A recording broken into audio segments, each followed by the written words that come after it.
I think it would be funny if somebody went back and took the close-ups of her doing it and made it realistic. Gave her like a rash on her ass, bug bites all down her legs from the night before. And Mick looks at her and he's like, oh, turns back around. Yeah. Remember when we first met John McClane? Argyle picked him up from the plane and took him down the Nakatomi Tower at the Christmas party. And the terrorists were overzealous, but it was sweet when they killed Ellis. And with a little help from Alan, John McClane kicked ass. Welcome back to Shat The Movies, the podcast where we answer the question, were the movies we love and growing up really that good? Have you ever caught yourself thinking, why don't they make movies like they used to? Can you still remember spending your Friday night searching for the perfect movie rental at Blockbuster Video? Do you even remember what Blockbuster Video was? If you answered yes and this is the podcast for you, I'm one of your three co-hosts, Roger Roper. And alongside me are my two co-hosts, Big D, Dick Ebert. Good day. And Ashley Shayla Schlafly. Girls, are we working tonight or are we socializing?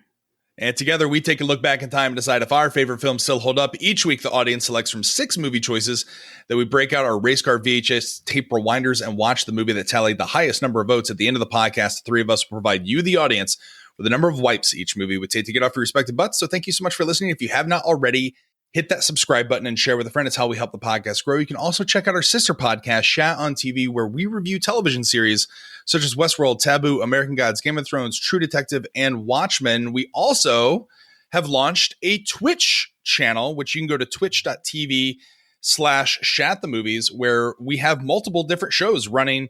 We have Shappy Hour, which happens every Friday night at 6 p.m. Pacific.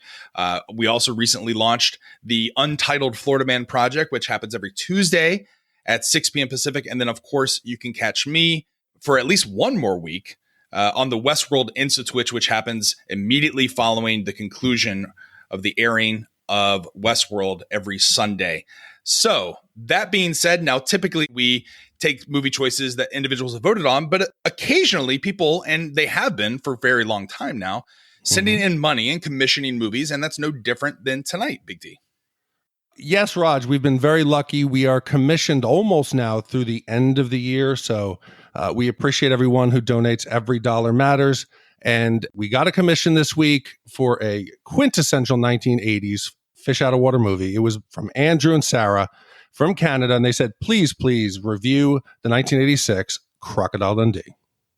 Now, typically we have Gene read it, but Ashley, you're sitting in the chair today. Would you do the honors of reading their letter? Absolutely. Good evening, Shat Crew. In 2017, my wife and I had to move across the country, Canada, for my work, and going to a new place as new parents meant lacking friends we could hang out with regularly.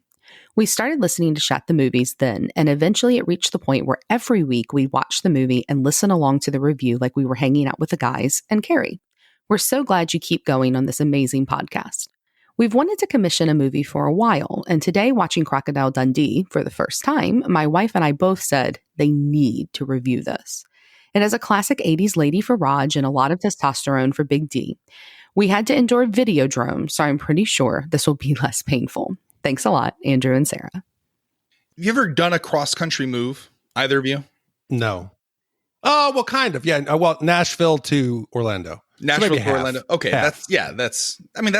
I've driven Nashville that's nothing. Mm-hmm. I might have to go from Arizona all the way back to Florida. Woo! And that's like a 3-day jaunt. Oh, dude, I'll come with you. As long You as want to fly out? I'll come with you as long as it's not during the Corona.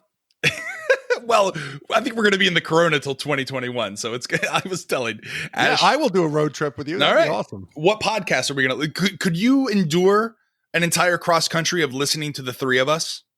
What do you mean? Like on Shat The Movies, like do a Shat The Movies binge, start it big and go all the way. I think you should do one as you go, like a Shat on the road. I would like a Jack Kerouac. I would do a Shat on the road. Yeah. That would be amazing. All right. It'd be fun. That'd be a life experience. Yeah.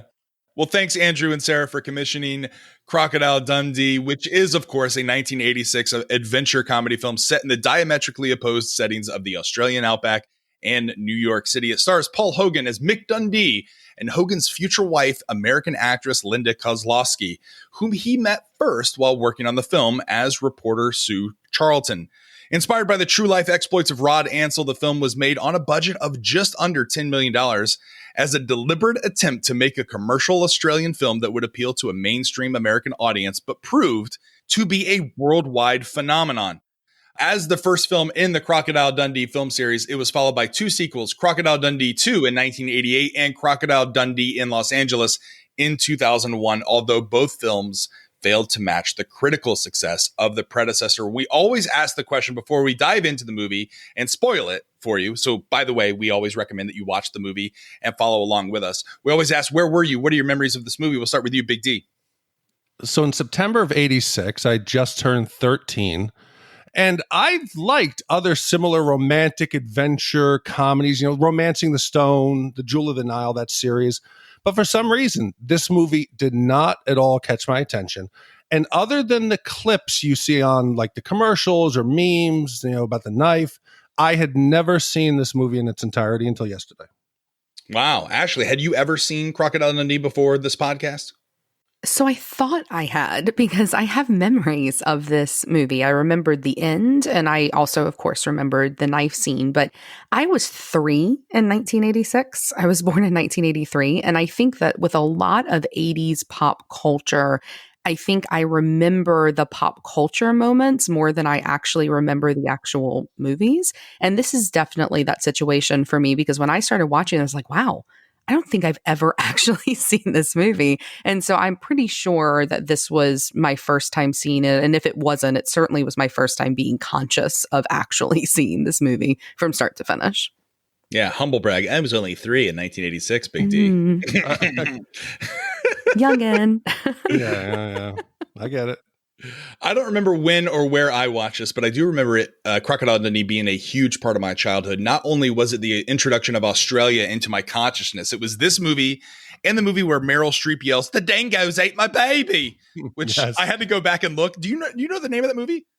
Oh, wasn't it something Night or Wild or? That's what I thought, right? Like I thought it was like 28 Days. That's the name of the movie. Really? Yeah, I thought it was like something with night in it or whatever. But anyway, 28 Days. Of course, being from Florida and seeing the similarities, I wanted to be Crocodile Dundee. I even started wearing, the closest thing I could get to his necklace was like shark tooths that littered the landscape in the 1980s in various tourist spots in Florida.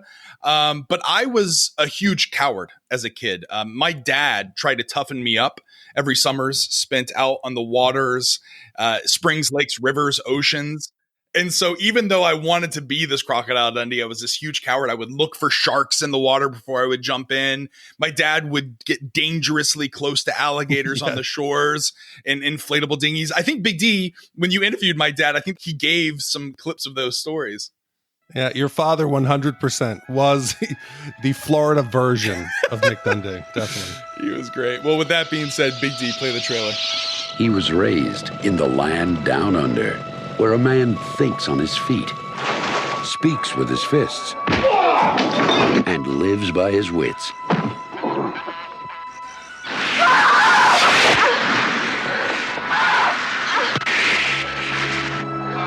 Two beers, all right? One for me, one for me, mate. A legendary figure about to encounter a world more treacherous than any he has ever known.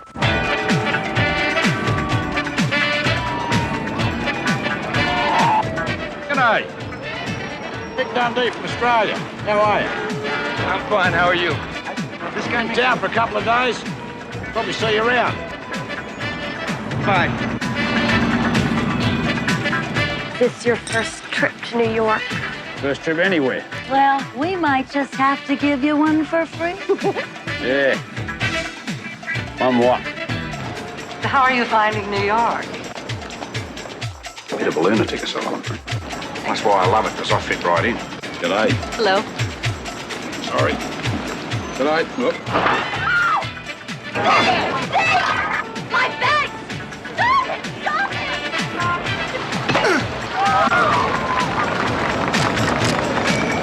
When are you coming home, huh? Well, if you can manage, Wal, I'd like to stay a while. Wouldn't have anything to do with a certain lady writer, would it? Paramount Pictures presents Your towel, Senor Meek. Paul Hogan. Hey, my man, what's happening? Where? As Crocodile Dundee. You got a light, buddy? Yeah, sure, kid. And your wallet. Got a knife. That's not a knife. That's a knife. Crocodile Dundee. Sue Charlton is a feature writer for her father's newspaper Newsday and is dating the editor Richard Mason. She travels to Walkabout Creek, a small hamlet in the Northern Territory of Australia, to meet Michael J. Crocodile Mick Dundee, a bushman reported to have lost half a leg to a saltwater crocodile before crawling hundreds of miles to safety. Sue finds his leg is not missing, but he has a huge scar, which he refers to as a love bite. So as this movie opened, I got really nostalgic kind of immediately because nothing puts me more in my childhood than thinking about newspapers and about how different we get and consume our news today. I remember my father read the newspaper every single day, Times-Picayune in New Orleans. And when I was a kid, I used to read the newspaper because that's what I wanted to do when I grew up. I thought you were an adult when you had a cup of coffee and a newspaper on a Saturday or Sunday morning. And things are so different now. My children and I were out for a walk the other day, and Finn, my 4-year-old, he kept pointing on the ground going, "What's that? What's that? What's that?" And I said, "What?" And he picked it up, and it was a newspaper. And I realized he'd never seen one before because we get our newspapers delivered electronically. And so it was really nice to see this newspaper aspect. It put me immediately into the time frame of what this movie was. And I couldn't help but think how sad it is that today Mick Dundee would be like a BuzzFeed story, or it would be a Netflix documentary. And so it would be kind of the truth as that reporter saw it, not the actual truth, because I think journalism is very different today than it used to be in the 1980s. Yeah, I had the same reaction. First of all, the 80s, when reporters could be put out in penthouse hotel rooms in foreign lands overlooking the Sydney Harbor for 6 weeks, right? And then she takes a $2,500 Australian safari. No joke. And we think that the internet killed fucking newspapers? Hell no. It's stupid front page exposés on crocodiles. Was this really like hard-hitting information? But you're right, Ash. This was such an innocent time. Yeah. I remember like I couldn't wait to get the sports section and sit down and like manually do stats. We did like a fantasy baseball thing and I would manually do it. It was such an innocent time. But I think that this was just a different time. I remember the feature stories that were written in the, on the front page of the Saturday paper or the Sunday paper that were huge deals, like what this story would have been. And I just think it's so interesting to think about how we've kind of gotten away from that. And now it's everything sensationalized. And so he would have truly been this icon, I think, in 2020. Today it would be Mick Dundee, poacher. And there'd be people telling stories like, oh, I swear he's out there poaching. I saw him also skinning kangaroos and using them as a fucking puppet. That would be the story. Well, have either of you ever been to Australia? No, but it's on my list. Since my wife works for Delta and we get free flights, it's just finding the time. Well, have you ever 100% want to go? Well, if you've never, Ash, have you ever been to Australia? I've not, no. Have you ever known any Australians? So I hooked up with an Australian guy at Mardi Gras one year, and that's the only Australian I can say that I've ever actually met, which is probably terrible. But he was a beautiful man, so super nice, almost too nice. But he was great. But I would love to go. I think that in general, Australia produces some of the most beautiful people. I mean, the Hemsworth brothers as a perfect example of that. I mean, they're just incredibly beautiful human beings. Hugh Jackman, an incredibly beautiful human being. There's tons of Australians that I just think are wonderful, but no, that's the only Australian I've ever encountered. Big D. I haven't known any personally. Of course, you have a couple that come in and out of your lives really quick, but none that we're close friends. But I think they're like a tropical Canada. They seem like all chill people, right? You never meet, other than maybe Russell Crowe, they seem to all be chill. Like, hey, whatever, let's go to the beach and let's chill.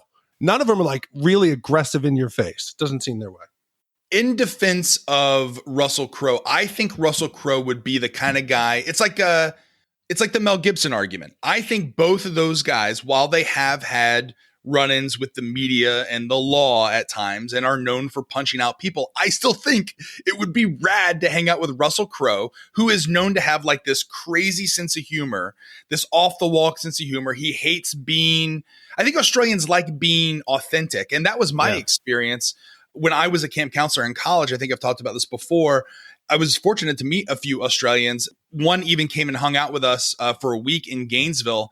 And I want to go and just hang out because every Australian I've ever met is nice. I haven't met a mean one or an angry one. And for as beautiful of people as they are, Ash, they don't seem conceited about their beauty or their coolness. Like they're just genuine people. You're right. It is the South Pacific's Canada. That's great. It really is. Which is interesting because, again, this was my introduction to Australia. You're introduced to a couple of like the rednecks of Australia in that bar. Then when Mick comes in. Yeah, I have to tell you, when he came through the door, I was really surprised in this scene. I remember, or at least I thought I remembered, Paul Hogan being a sex symbol in the 80s, like that he was supposedly super hot. And y'all, he just did not do it for me at all. Those overt advances, that ego kind of dripping from him. His skin looked like leather. What he was wearing, that crocodile hat, it was just, no one should wear that much animal skin. No one should wear that many teeth outside of their own body. And I was not feeling him or it. It was like leather on top of leather. You talk about the skin, right? Yeah. But Paul Hogan is in fantastic shape. I think he was in his mid 40s in this movie. And again, I know that people don't always age gracefully, but if you look at him compared to this movie, you're like, oh man, I really feel bad. But Hogs, as he's known in Australia, is like a cultural landmark. Like people love Hogs. And at the time, I thought, even looking at this movie, he's in amazing shape. That's the body of a working man. Do you know that as a young man, he had 3 kids by the age of 22. He helped build the Sydney Harbour Bridge. He worked as a rigger. So he really embodies the Australian everyman, which is what I like about Paul Hogan. But as the movie starts, I'm like, okay, screenplay by Paul Hogan. Yep. Original story by Paul Hogan. I'm like, okay, not too surprised. At first, I'm like, this is the Australian old Al Pacino. It is the hair-chested hoo-wah that's going to be like, he's pleasing every woman. The ladies can't resist him. He's a tough guy. He'll knock out somebody half his age.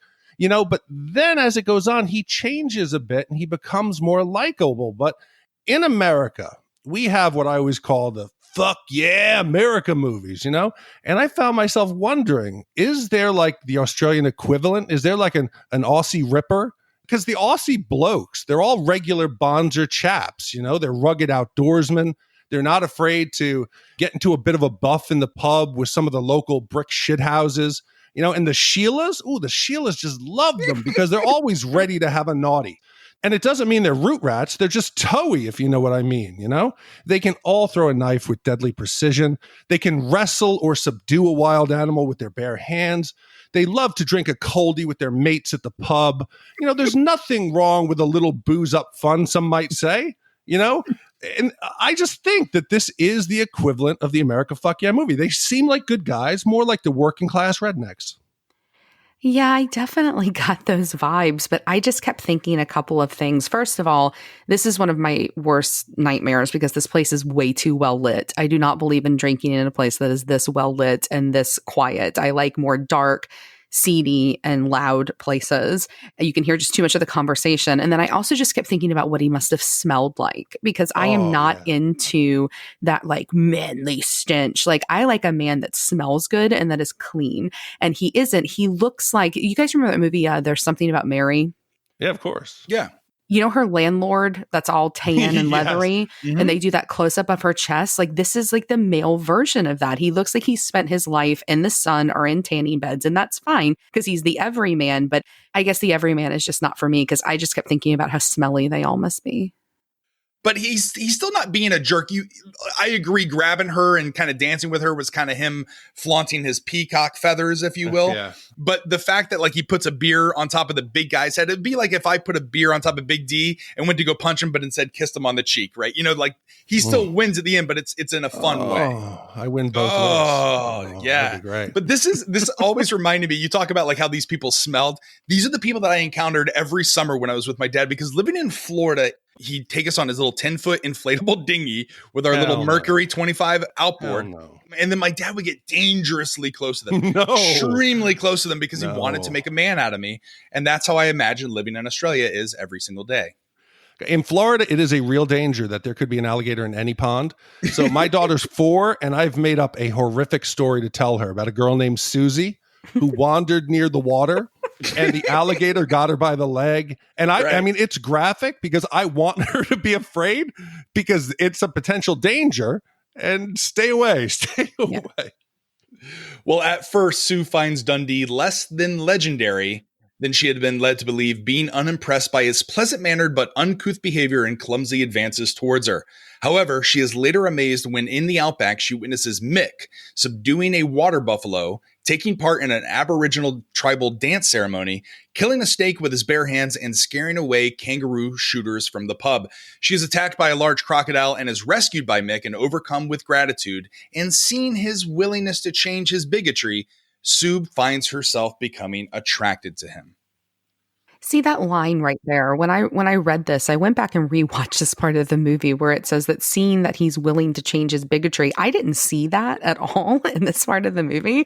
I mean, I know that he's supposed to be charming. I know there's this whole Sheila thing. I know it was the 80s and that was okay to make fun of women and, you know, to call them, you know, in a lot of 80s movies, because Roger's making a confused face. In a lot of 80s movies, there's a lot of misogyny that exists, you know, and it was okay. It was okay for there to be this macho, you know, brooding man, and for there to be a woman that was, you know, in love with him and that just gave up everything for him. And that, I think, is kind of what we're seeing here.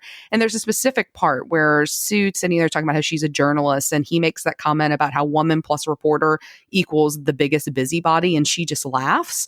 Like, that's not a moment I'm gonna laugh. I don't think that he's charming in that way. And I can tell you that I certainly would not be making out with him lakeside. Do you think I don't think he's calling her a Sheila because it's a female. Now, granted, maybe the term Sheila is like kind of like a Karen term or kind of a derogatory term, but I think I would probably be called a Sheila, like someone who can't, like a city dweller who can't survive in the outback. I don't think he's being misogynistic when he's calling her a Sheila, although maybe the term is misogynistic in nature if you were to try to break it down. But I think it's because she doesn't have experience. She didn't live in that. And that's why he's calling her a Sheila. Well, no, I wasn't saying he was being misogynistic because he calls her a Sheila. I meant Sheila meaning woman. And I thought it was really great when Sue's like, hey, that's fine. I'm going to take this stuff and go. And I'm going to show you that a woman can do this. And I was excited at that point. I was like, oh, wow, this is really different than a lot of 80s movies. And then he has to save her life. Like, you know, that's where I was let down because, you know, then the croc comes out of the water. And I guess I would have just liked it more if she would have made it to wherever she was going. And then he would have had that turnaround and been like, oh, wow, okay, cool. Like, you know, women can do all of this. They can survive in the outback. And, you know, and it was just like became an 80s movies again when, you know, he had to save her in the end. The problem I had with this is, what is the motivation for Sue to go out and like, oh, I'm going to hike to this on my own? She's there to cover a story. She's a journalist. She doesn't need this growth or acceptance. Like, I can do this myself. I would have done the same thing, though. Like, when somebody tells me I can't do something, I'm like, fuck you, watch me do it. Like, I probably would have done the same thing. I totally agree. Look at her job. I bet you people in her daily life tell her, oh, you got that job because you're daddy. You haven't earned shit.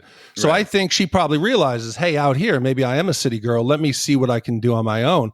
But I agree with you, Ash. I was expecting more from her. And as she gets to the water, I'm like, oh, no. Yeah. I'm totally expecting her to just pull her top off and there'd be a slow-mo of her breasts popping out and take her pants down. I'm surprised she didn't get completely naked. You know, and the fact that she's okay with Mick watching her, she's a regular Molly. Wait a minute. Do you think she knew that Mick was watching her? No, but after she knows, she wasn't like slapping him and be like, hey, you pervert. Yeah. What the hell were you watching? She was just attacked by a crocodile, by a 16-foot crocodile that he kills. Thank you for saving me with your big manly arms. I'm going to have sex with you now. Like, that's what it was. I mean, it was just, I don't know. Because I really like Sue. I liked her character a lot at the beginning. And I do throughout the movie. But I loved her so much in that moment of like empowerment. And then just all of a sudden be like, oh, you're such a manly man, Mick. Save me. Well, Ash, I want to ask you this, and this kind of leads me to it, is that I can't remember the comedian who said it, but it was a comedian who said the best sex that your girlfriend or wife has ever had isn't with a guy with a great job or a fancy car. He probably lives in a shitbag apartment, sleeps all day, doesn't own a suit. Sue is fucking Mick from the minute she meets him, right?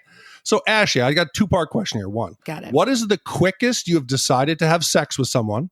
And then part two, is there a difference between bad boy sex and nice guy sex? Okay, so I'm going to address the latter first. So bad boy versus nice guy. So there's this big, I think, misunderstanding. And of course, I don't want to speak for all women. I'll only speak for my own experience and my best friends that are women, their experience. But nice guys are givers. Bad guys are there to get in and get out. And they can be fun, quick, hot sex. That can be fun. But nice guys are givers, especially ones that aren't like the hottest guys. They're just like the traditionally cute guys. The middle of the road guys, they're givers and they're going to be there for you and figure out what you're into and what you want. And so in the long run, nice guys always are the better sex. Big D, do you think that flows bi-directional? Like, do you think there's a equivalent on the woman's side of it? Like, do you feel like overtly hot women are bad in bed? Like more the middle of the road women are the ones who are the best in bed? I think it's more personality. I think generally, like Ashley said, the cooler people are more giving. Mm-hmm. The people who think they're the shit don't do anything. So I think it's a trade-off. You say, okay, I'd rather have somebody who's this attractive but isn't that cool. You find a balance. I think guys and girls are the same, but there is something about that danger of the bad boy or the bad girl. It's that negging thing. I think when you're younger, like a lot of girls like to be negged at, right? There's something sexy about having to earn a guy's appreciation, right? Like where they don't just come at you and they want you. That's too easy when you're younger. I think it gets different when you're older. And I think that Sue here, I think that she's kind of attracted to this whole rugged, like, oh, he can wrestle animals, so can he wrestle me type thing. And I think, yeah, maybe that's the moment. I think more it was when he saved her. I think that's the moment she decided like, okay, I'm going to fuck this dude.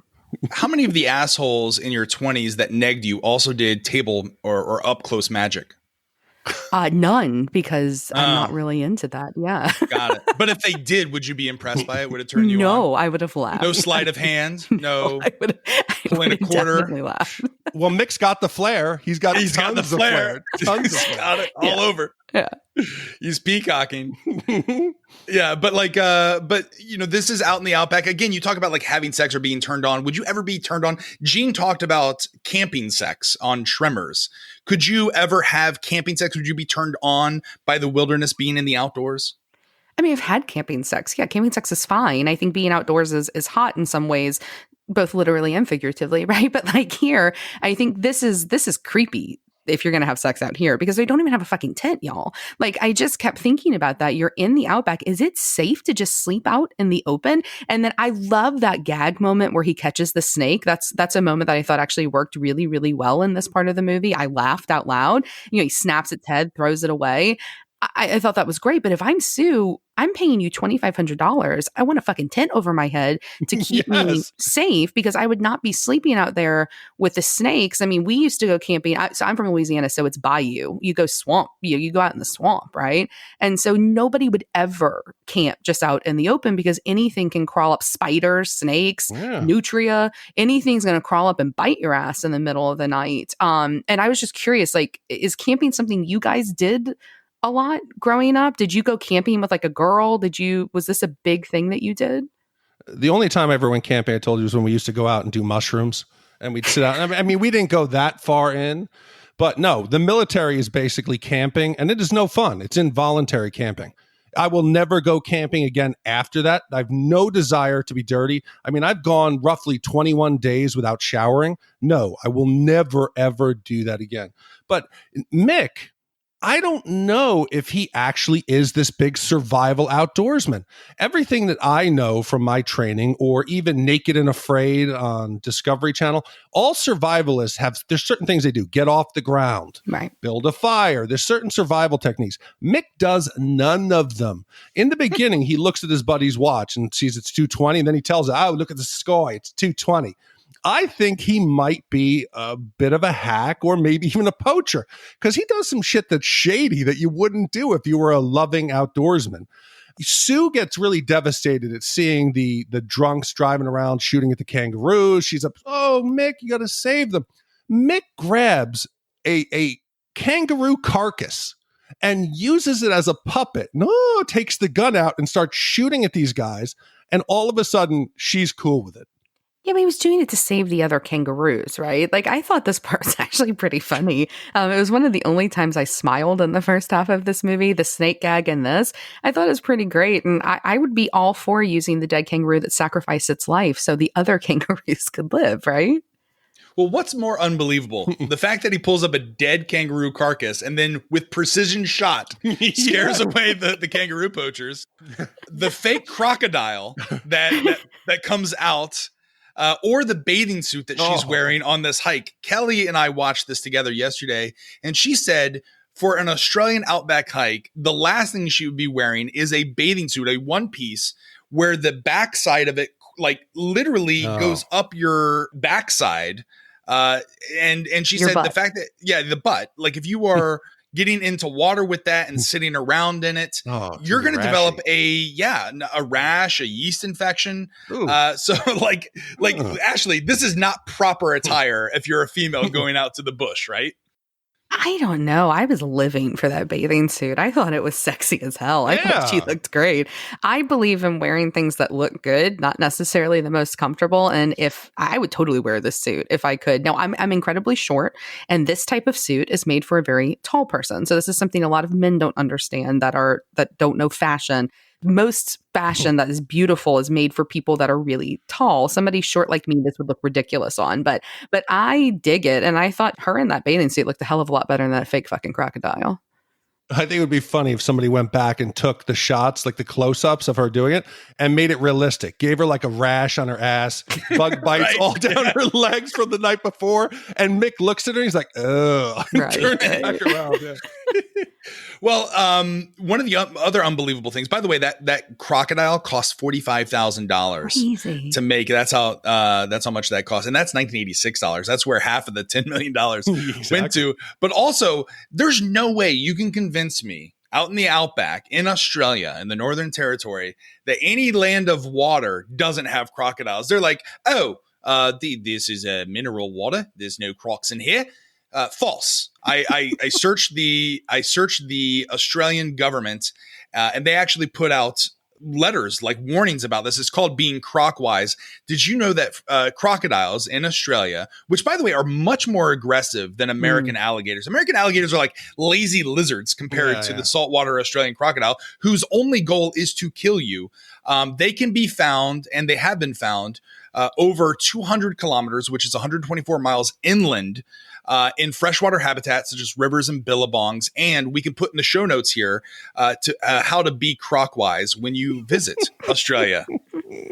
Yeah, I mean, I don't know much about crocodiles other than what Steve Irwin taught me, but I do know a whole lot about alligators. You guys are talking about having alligators there in Florida. I mean, Louisiana, we have alligators everywhere. I mean, they're after Katrina, it was so sad because so many of them, when we were coming back into the city, were dead on the side of the road because they had drowned. And my parents' house, actually, they had an alligator in their master bedroom that we found when we came into the house to check it out for the first time. There's a big ass alligator in their bathroom, but they're actually pretty chill, like you were saying, Roger. I mean, alligators, they'll bite you, but they're not overtly aggressive unless they're hungry. They love marshmallows. Marshmallows is like crack for alligators. They love them.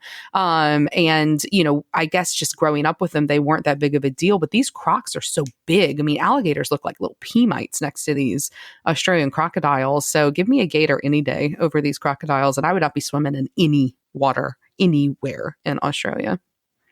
Well, Sue invites Mick to return with her to New York City on the pretext of continuing the feature story. However, once in New York, Mick is perplexed by local behavior and customs, but overcomes situations, including 2 encounters with a pimp and 2 attempted robberies. After this, Sue realizes her true feelings for him, and they kiss. So I actually really enjoyed the first few scenes of them back in New York City. I thought his fear of the escalator, the way he greeted all the New Yorkers, him washing his clothes in the tub, all those little sight gags I thought were actually really cute and kind of charming. Of course, in this part of the movie, we get the famous knife scene. I knew it was coming. This was the scene I remembered, but I still laughed out loud. It really does work. And I don't know, I started to like him a bit more. I started to get a bit more why Sue was into him in this part of the movie. Yeah, and I think we're seeing here, it's a typical 80s and 90s fish out of water movie. We've seen tons of them, from My Cousin Vinny, City Slicker, Rush Hour, Beverly Hills Cop, Demolition Man, Back to the Future. You get somebody into an unfamiliar environment and see how they react. And I think they waste it. All those movies are far better. And they miss the opportunity because Mick is a gentleman, like you said. Instead of him, really clashing with the New Yorkers, he fits right in. He doesn't swear. He's nice to the cabbie. When he thinks Rosita's coming into his room, he covers up his junk with his hat. Mm-hmm. He tries to help the guy doing coke. He fits in right with the New Yorkers, so it doesn't work. And he's really likable. Well, it's interesting because, again, you talk about like newspapers in the 80s, the fact that they have money to put them up in the Plaza Hotel in Manhattan, right? Did you know that after this movie was released, again, it was a cultural phenomenon, tourists called up the Plaza Hotel and specifically asked for Mike Dundee's room and made phone calls asking for rooms with bidets. Now, I would be remiss if I didn't bring up bidet on any Shat The Movies podcast. However, if you try to stay at the Plaza Hotel, they don't have any rooms with bidets. And the one that was in the film was a set built by the movie crew, which I feel is disappointing. I feel if I'm going to spend the kind of money on a luxury hotel, I need some sort of extra washing for my backside. Yeah, and as this is happening, I'm starting to kind of like Mick. In the beginning, I thought he was a dickhead Al Pacino. Here, I'm starting to see he's a man of the people. I was so afraid. I'm like, Mick, it's not a water fountain. It's not a water fountain. Right. Please don't drink like it's a water fountain. And when he leans out the window, which happens to overlook the cab where she's getting in, it's for your backside. I was like, oh, thank goodness. That's not a cab. She's only driven around by limos, which is another nod to the 1980s publishing empires. But it also shows why she can afford those amazing clothes, though, because I am absolutely obsessed with all of Sue's wardrobe. I know that clothing trends, nothing is new again, so everything comes back around. And so much of what she's wearing in this movie, I would wear today in 2020, like that red dress that she has with those cutouts, that super large blazer over that pantsuit, those high-waisted pants, which, by the way, I just bought myself a pair of that looks identical to that at a thrift store a few weeks ago here in Houston before the coronavirus started.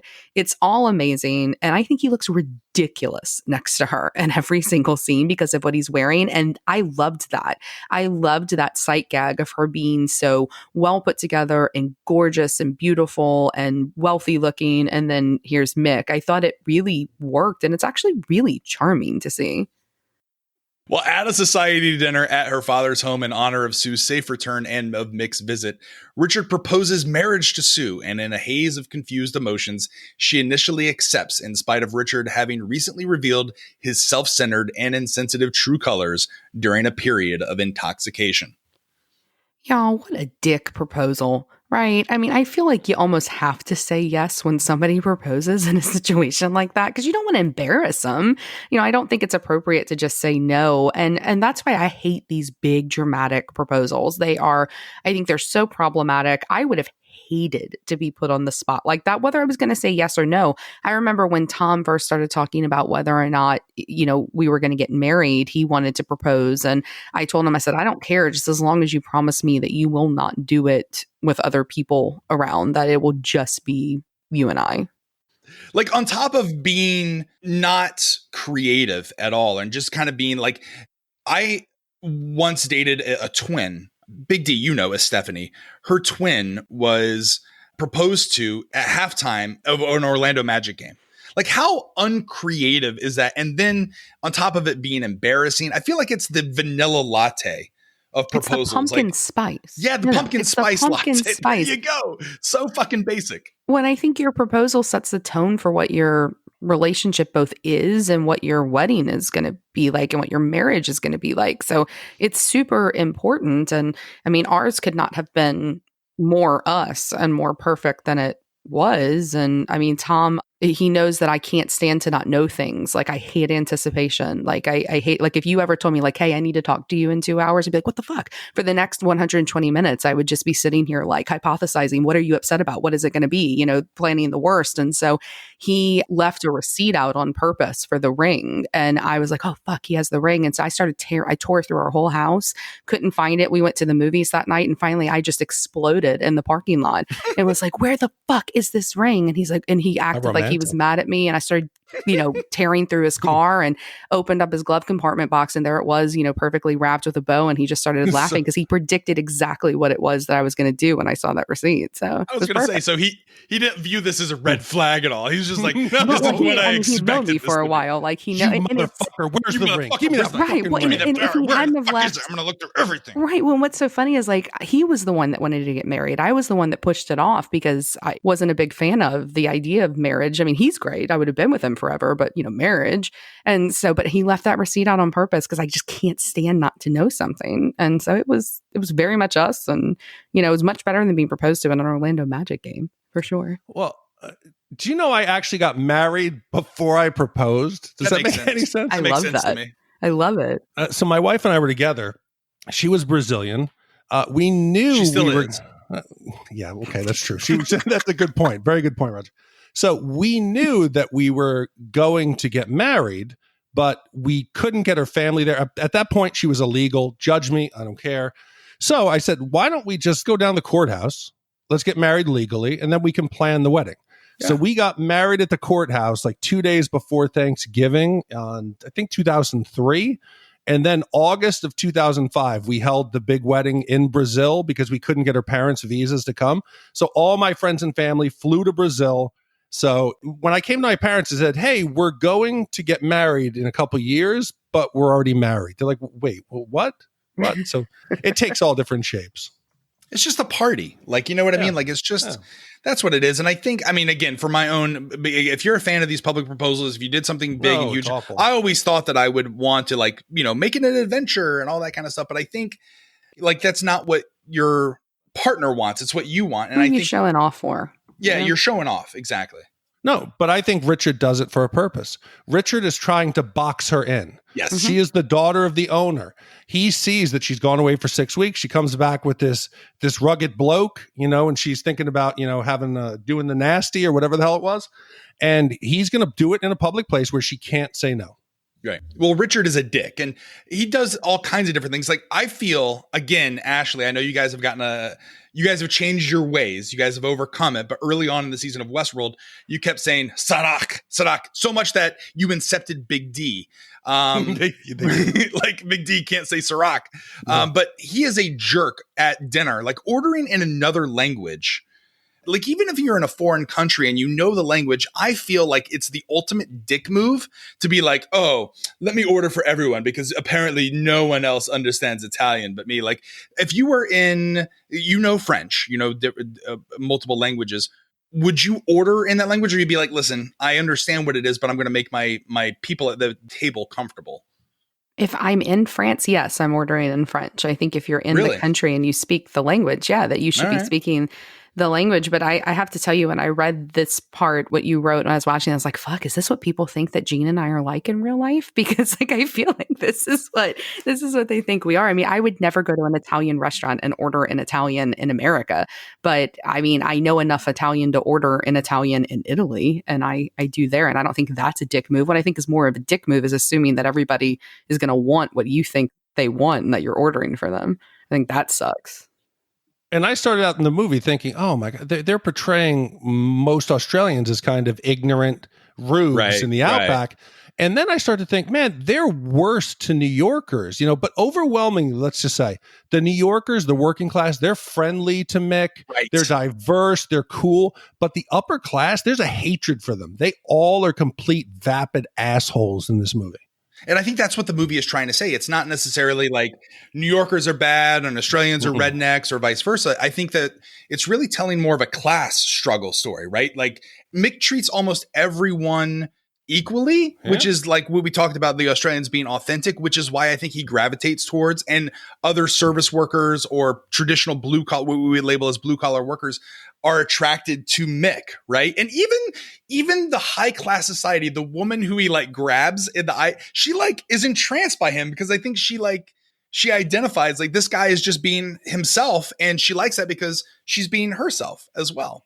But speaking of being themselves, can we talk just for a minute briefly about Reginald Veljohnson? You might remember him from Family Matters. Or Die Hard. He's the ultimate 80s sidekick supporting actor. Yes. But I felt like they unfortunately, and again, it's kind of a cute, but the worst part of the movie is when he takes the back of the antenna in the limo and just throws a perfect boomerang. Like that's how I imagine Big D out when he's 8 years old playing with his boomerang out in the field. What tribe are you from, Big D? Yes. Except mine would have gone straight into the ground. Right. Well, Mick, disheartened at Sue's engagement, decides to go on a walkabout in the United States, but Sue has a change of heart and, deciding not to marry Richard, follows Mick to a subway station. There, she cannot reach him through the crowd on the platform, but has members of the crowd relay her message to him, whereupon he climbs up to the rafters and walks to Sue on the heads and raised hands of the onlookers and kisses her. End movie. So I loved that she took off her heels here. So many people make it seem like it's a possibility to run and do all these things in heels. I'm looking at you here, Jurassic World. It's just not the case. Heels are highly, highly uncomfortable. I'm a dancer and I used to take a heels class. And so you dance in heels, and it's such an incredibly difficult class because of the kind of stress that it puts on your calves and your shins. And I mean, even all the way up into like your hamstrings. I mean, all of that hurts after wearing heels for too long. And so I was rolling my eyes just as she stops and rips those heels off. And I thought it was perfect. I really love Sue. I love her character, and I love that she did this. And I thought it was a very real moment. You could feel her desperation, wanting to get to him. The immediately thought, I mean, again, I do agree with you. I'm glad that she ripped off and she didn't have a Jurassic World Bryce Dallas Howard moment. But she's running on the streets of New York barefoot and then going to the subway station. Like Kelly's like, oh, she's going barefoot in the like, that's gross. If you've ever been in any kind of New York City, especially in the summer, there's all kinds of gross things.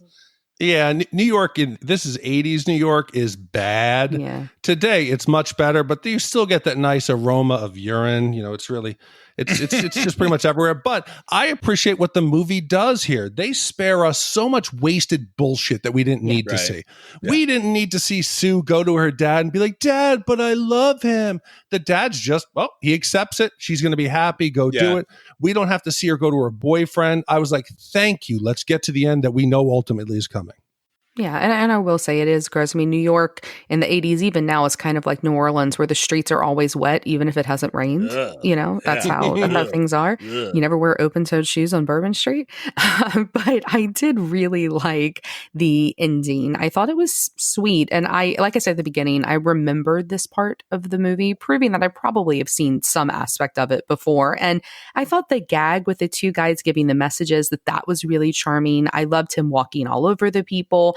It's a great romantic comedy moment. And I'm not a huge fan of the romantic comedy genre, but this kind of pulled at my heartstrings a little bit. I just wish that their story had been more believable up till now, because I know you said, Roger, that they have great chemistry. I didn't get that until this scene. I did not feel like they had great chemistry at all. I felt like she was totally different than him, that they weren't connecting. They were charming apart, but not necessarily charming together until this moment. I thought they were very charming together in this scene, and it worked. And I really did enjoy the way this movie wrapped up. Well, Big D, as a native New Yorker, I might draw inspiration from this and propose to my future wife in this same manner. Do you think New Yorkers would react the same way? I think most of them wouldn't have paid attention, but the ones who did, yes. Here's what really would have happened. Nobody would have even noticed Mick Dundee. No, but he would have just faded in because everyone, it is the Benetton commercial from the 80s. Everybody's there. Everyone looks different. Nobody really gives a shit. But I think New Yorkers are chill. People think they're assholes, but I like that. You got the construction worker. I love you. And the other, it's great, you know? And I think the ending makes up for the beginning of this movie. But Ashley, you're right. We needed to see how they fell in love. Thankfully, they don't show us having a Paul Hogan leathery sex fest at the plaza, you know, where he's brown and just writhing on her and you see his skin cracking. But let's imagine the whole first half where we see Mick is kind of faking it to become famous. What if instead he started pushing Sue to grow? He started teaching her some tricks. Well, hey, here's how you can spot when a croc is coming. Right. Here's how you do this. If he taught her some of the native traditions, have her grow, so then she starts seeing there's more to my life than just living in New York and really not connecting with people. And then it pays off when she's in New York City. Maybe she's getting accosted and she pulls off the antenna and throws it at the robbers. Well, she kicked the dude in the balls. So she so there it is. You're right. You're right. Well, we talked at the beginning of this how Mike Dundee, this whole story of Crocodile Dundee, was actually inspired by the real life story of a gentleman named Rod Ansel. So if you could take 5 minutes, I'm just going to quickly tell the story of Ron Ansel. And you guys tell me if this sounds eerily familiar. So Ron Ansel was raised in the Northern Territory from the age of 15, and he made a living hunting feral water buffalo at the top end and the meat being exported to foreign markets. At the age of 23, he decided to travel on the Victoria River on what he claimed was a fishing trip. He told his girlfriend at the time that he would be back in a few months on a walkabout. His motorboat was capsized and sunk by something big. No one knew where to find him, and he would later admit that he was, in fact, poaching crocodiles. He did manage to board his small dinghy with only a single oar, and he did retrieve his 2 8-week-old bull terriers, a small amount of equipment, a rifle, a knife, some canned food, and bedding, but with no fresh water, he was stranded 120 miles from the nearest permanent human settlement. For our foreign viewers, that's 200 kilometers. To make matters worse, one of his 8-week bull terriers had a broken leg. Now, for 56 days, he subsisted on wild cattle and buffalo, hunting by day to feed himself and the dogs, and at one point, he shot a 16-foot crocodile whose head he kept as a souvenir. He slept in trees at night to avoid detection from large crocodiles and dingoes, and eventually, he was found emaciated but otherwise healthy by Aboriginal ranchers. And his story became a modern-day Robinson Crusoe and attracted media attention, and he was known for having certain quirks, like not wearing shoes, and he only wore a pair of flip-flops when he boarded the plane to Sydney, and he reportedly slept on the floor instead of the bed of his luxury hotel suite, and was fascinated by, get this, guys, the Sydney Hotel's bidet.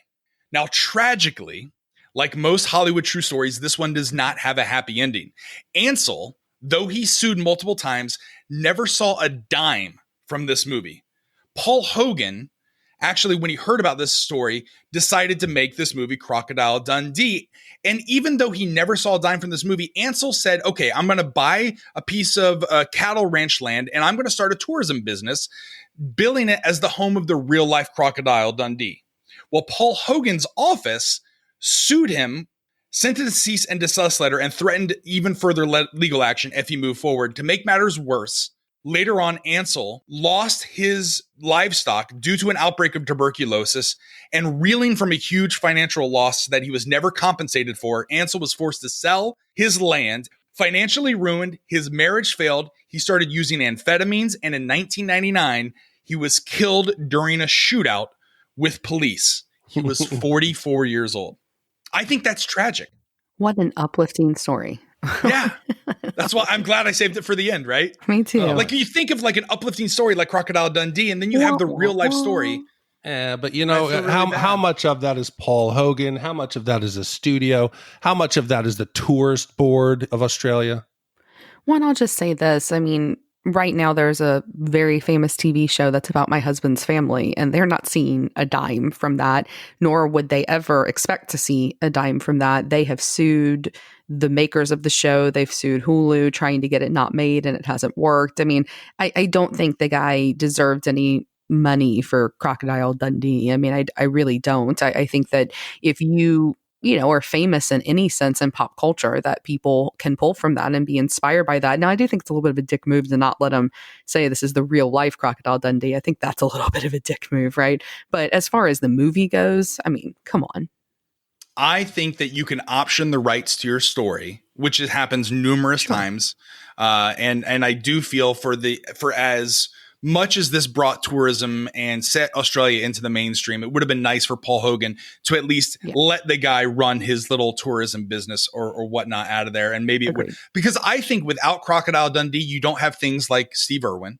You don't have the Hemsworth brothers. You don't have everything that we love about Australia. So I think this movie, like, again, it's sad because Hogs, you know, he's the Tom Hanks, I guess, of Australia. Could you imagine Tom Hanks doing this?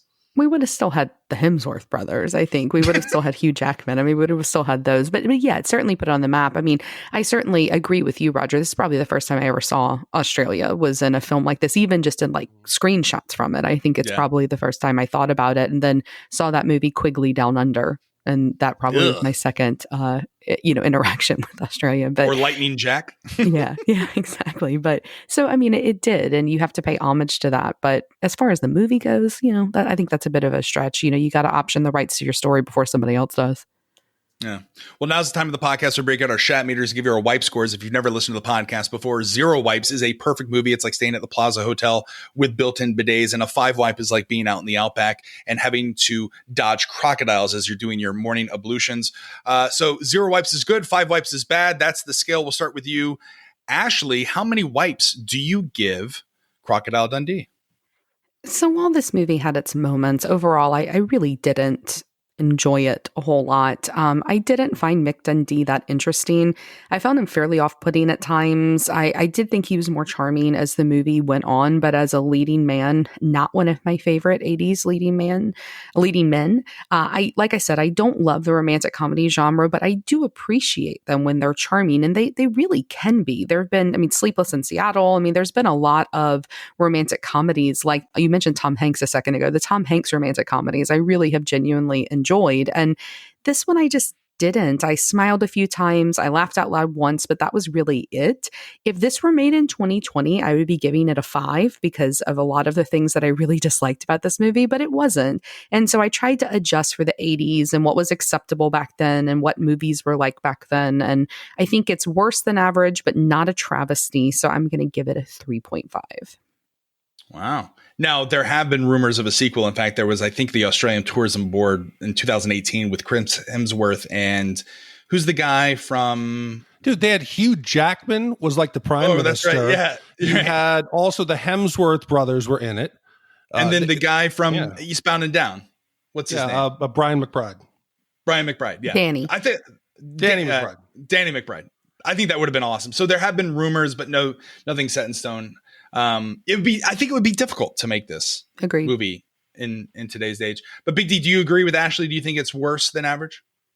The first half of this movie, I was like, this is a pile of shit. This is a 4.5 wipe. This is awful. They're not likable. He seems like a dick. As the movie went on and it hit New York and you started to see the way that Mick interacts with people and he's not trying to impress anyone, I liked him. I thought the chemistry with Sue, who became his wife eventually, it was genuine. Is it great? No. Is it terrible? No. And that's why I think it is an average movie for the 80s. You would have left the theater and been like, okay, my $1.25 was spent well, so I think it's a 2.5. I'm actually going to give this movie a little bit more credit than both of you guys. I do believe that it shows its age, but Paul Hogan is affable. And I do believe that there is real life chemistry between he and Lisa Kozlowski, and that carries the movie. And while there are outdated misogynistic jokes like grabbing the balls, it didn't come across as malicious. My real gripe with this movie is there really is no plot to the movie. Like, although the titular character is Crocodile Dundee, as a protagonist, he doesn't really have a hero's journey. There is no obstacle that he has to overcome. If anything, Sue is really the protagonist in the story. But even her obstacles, like she's very wealthy, she there's nothing really for her to overcome other than, believing in herself or finding this ruggedly good, handsome character, which I think, Ashley, is your big gripe with the movie, is like she doesn't learn anything from the outback to come and take charge of her own life as a strong 80s independent woman, which the movie kind of portrays her to be. So again, there is no arc in this movie. It's really kind of razor plot thin. That being said, it is a fun movie. It is enjoyable. It's something for the 80s, but it's not perfect. I think it's slightly better than average, which is why I'm giving it a 2-wipe score. So if we were to add up 2, 2.5, and 3.5, that gives us our overall Shat score, which is what, Big T? That comes out to a 2.66. And that puts it in a range that I'm actually pretty comfortable with it. It's tied in the 92 spot with Pretty Woman, Rambo First Blood Part 2, and Top Gun. I think it feels about right there. It does. Yeah, the system works. The system works. Well, now it's time of the podcast where we give our shout outs. Big D, we have some shout outs, but we're going to save those for the next episode because we have 2 wonderful voicemails that I feel are the right ones to do for this movie. So, Roger, you're right. I put out the call a couple weeks ago, and some of our Australian listeners came through. And our first call came from Bruce. G'day, guys. It's Bruce calling from Western Australia here about Crocodile Dundee. Yeah, asked me to validate how authentic it is, and it's pretty close. For the most part, mixed questionable wardrobe is probably the thing that I'd leave out of the film if I was remaking it. Otherwise, yeah, it really captures the tropics and the outback of Australia, how it really is. Guys like Donk and the rednecks who are shooting the kangaroo, they're all very typical country Australians. Any Australian who's never left the city might disagree with what I'm saying.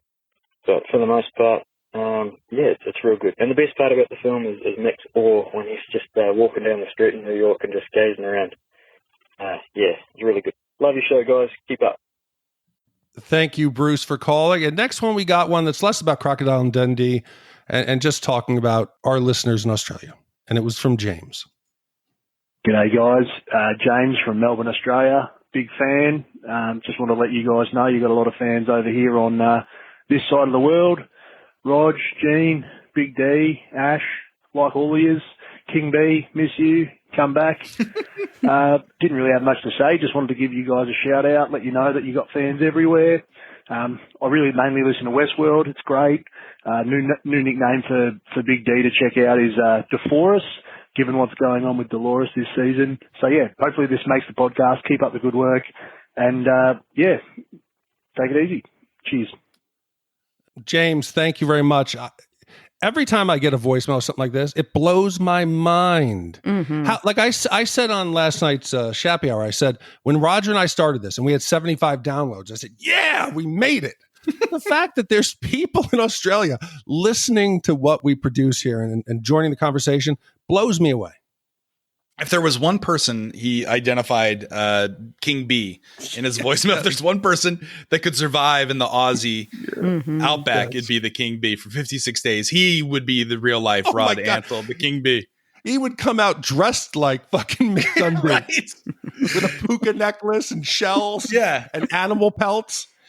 King B is like that. Like his body is built like a tank. Like he is just he could survive. He could just lift giant 16-foot alligators or crocodiles out of the billabongs and rivers of Australia. So I think he would definitely be that guy. Cover his face in mud and join tribal fucking like hallucinogenic. Yes, he would 100%. I think that that's actually a really interesting idea because I was reflecting on that when I was watching this about which one of us would die first if we were all out there. And I feel like King B would outlive all of us. And I think I would surprise you guys. I think I would live a pretty long time because I grew up in the bayou with my dad. Like I'm the one that kills snakes out. You're shaking your hand here, Roger, but like I'm the one who kills snakes out here. I'm the one that, that does those things around this house. But I wouldn't survive till the end. King B would survive till the end. You know who would die first? Gene Lyons. Yeah. Yes. Gene would die first. Yeah. He would be too overconfident. He's like, okay, I know what to do here. Well, he'd try to fight a crocodile. That's what would happen. 100%. He would get pissed at the crocodile and be like, come here, you motherfucker. And then he'd get eaten. Try to put him in a can opener. Yeah, and Roger, I'll come to Ashley's defense. I think she would outlive possibly me because she can make that cold-hearted decision. She can be like, Tom, sorry, Tom, your injury, you're holding us back. I got to get the kids. I'm sorry, I'm leaving you. I'm going to put you out of your misery and I'm going to eat you because I need food. We're going to make weapons out of your legs. We're going to do something. We would save the rest of Gene's carcass and we'd figure it out. We would eat his bone marrow. We would survive on it for days and I would not feel guilty about it at all. And I'm quick, y'all. I'm quick as a motherfucker. I'd be climbing those trees and getting away. As long as I'm faster than one of you, it's okay. That's exactly it. Yep. But King B would live longer than me. Yeah. By the way, you can purchase King B's Adventure Club shirts on our store. And I by far think they're the coolest things. I like yours too, though, Roger. I need to get one of yours. I think yours are really neat. The Rogers World one? That's Big D's drawing. I think those are actually drawing. I like it because it looks like genuinely what's inside of your brain. Yes, and I mean that as a compliment. Like I really like it. Yeah. Yeah. Genuine. I live in a cartoon world in my own head. I also want to give a shout out to James, who said that even though it's spelled Ausse, the correct pronunciation for Americans is Aussie, like Ozzy Osbourne, not Aussie, Aussie. Anyway, Big D, what's the next movie that we're doing? Next week, this is going to be a glorious, glorious podcast. And it was commissioned by Jacob Vance. And it tells the story of Roy Munson, a young bowler with a promising career ahead of himself until he disrespects colleague Ernie McCracken. And he tricks him into participating in a con game that ends up with Roy's bowling hand crippled for life. Years later, Roy ekes out a hard, scrabbled existence until he discovers Amish bowling phenom Ishmael. With the help of a young gangster girlfriend, he plots to take Ishmael to the top of the bowling world. It was commissioned again by Jacob Vance, released in July of 1996, and it was directed by the Farley brothers, and it is going to be a good one. Well, thank you so much, Era and Sarah Cottrell, for commissioning Crocodile Dundee. That concludes this week's episode of Shat The Movies. Be sure to follow us on social media and share with a friend. We're everywhere, including Facebook, Twitter, Snapchat, and Instagram. Just follow the handle at Shat The Movies. You can also find us on Twitch. Just go to twitch.tv//Shat The Movies. You can email us with your suggestions, or if you just want to connect with us, our email is hosts@shatthemovies.com. If you want to leave us a voicemail like James and Bruce did, you can go to our website and check the phone number, or it is 914-719-SHAT, 914-719-SHAT. And if it's good enough, we're going to play it here on the podcast. You can support us by shopping our Amazon affiliate link, completing a free anonymous survey so we can sell it to advertisers. You can buy our merchandise, as I talked about, or you can commission your own movie. You can find all the information and the instructions by visiting our website, shatthemovies.com. Also, check out our sister podcast, Shat on TV, where we review television series such as Westworld, Taboo, American Gods, Game of Thrones, True Detective, and Watchmen. Find all the information, past episodes, past responses to Westworld. We get lots of emails every week. You can go to shatontv.com and find that there. We're everywhere fine podcasts can be found, including iTunes, Google Play, Stitcher, YouTube, iHeartRadio, and Spotify. Be sure to subscribe wherever you get your podcasts. And if you stop by iTunes, please leave a 5-star review. That really does help the podcast grow. And I think we're going to change up. Next week will be the final edition of Shoutouts. And then we're going to transition and taking the best 5-star reviews that we get from iTunes and reading those on the podcast. So if you've already left a 5-star review, send us an email. And if you have a good email, we're going to read that. But no more shoutouts. It got a little silly. Like it was fun at first, and now it's stupid. Like the attacking of podcasts and the racial, it's not good. Yeah, Raj, I think when people don't have to leave a genuine email, it just becomes stupid. So if you have a shout out that you want to send in, write us an email, explain what it is. That way, at least we'll cut down on the unfunny bullshit. But we are going to read the reviews. It doesn't have to be a 5, but maybe a 4, something good, or if it's something funny. Yeah. And if you write us and you want a shout out, just put shout out in the title of the email. Again, find us on twitch.tv if you like live streaming. If you're like us and you're bored during the quarantine and you want more quarantainment, every Tuesday I do a live show with Mr. C and Benny Buffett called Florida Man, where we read and respond the best headlines from the state of Florida. That's at 6 p.m. Pacific every Tuesday. If you want to join us live, you can always watch any of the replays though on our Twitch stream. Every Friday night at 6 p.m., there's Shappy Hour, where it's 100% led by your responses, your chat. You can check that out Friday nights at 6 p.m. on our Twitch channel. And the final edition of Westworld Insta Twitch is this Sunday at 7 p.m. Pacific, immediately following the conclusion of season 3 of Westworld. You can join me where I'm taking and responding to all of your theories and stuff. So with that being said, that does it. Yeah. On behalf of my co-host, Big D, Dick Ebert, and Ashley Schlafly, I'm Roger Roper. Be sure to join us next week for the following movie review. Thank you so much for listening. Take care. Good night and good luck. And stay the fuck at home. You beat me to it. Damn it.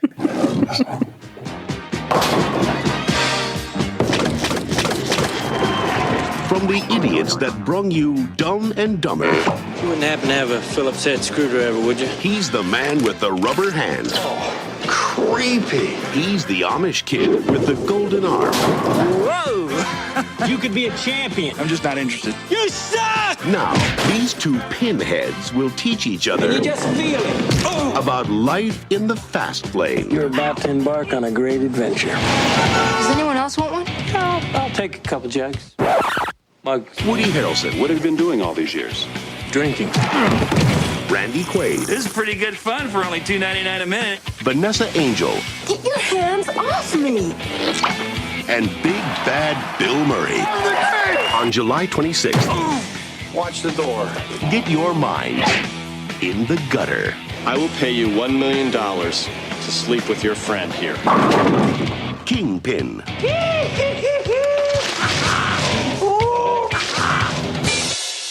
Are you still drinking? No. I don't. That's behind me now. Why are you buying?